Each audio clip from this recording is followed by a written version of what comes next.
The government will provide additional support to South Korean firms who had previously run factories in the now shuttered Inter-Korean Industrial Park in the North Korean city of Kaesong. The Unification Ministry said it had been preparing such a plan since President Moon took office in May. Myung-kil reports. The Unification Ministry announced on Friday that it was planning to provide extra financial support worth $59 million to South Korean firms who had previously run factories in the Kaesong Industrial Complex. Out of the $59 million, $13 million will be used to compensate businesses who had invested in real estate, factories, and production machinery in Kaesong.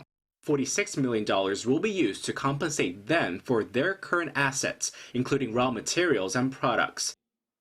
We hope the government's decision will help in supporting local companies involved in the inter-Korean business projects to overcome their troubles and work with the government in looking towards the future. The extra aid comes on top of the previous government's assistance of $463 million. The firms claim that the closure has resulted in more than $1 billion in losses, saying that the government's financial support is not sufficient to cover the damage.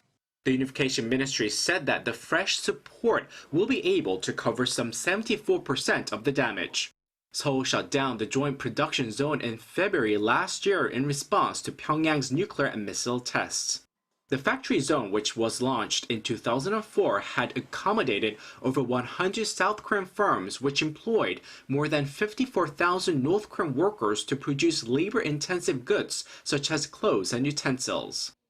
The South Korean government also plans to provide financial support for the first time to South Korean firms that invested in inter-Korean economic projects and suffered losses due to the 2008 halt to the Mount Kumgang tour program and the 2010 economic sanctions on Pyongyang known as the May 24th measure. In July 2008, Seoul suspended the Kumgang tour project after a South Korean woman was killed by a North Korean soldier at the mountain resort. The program was launched in 1998 under a previous liberal government. Myung-kil, Arirang News.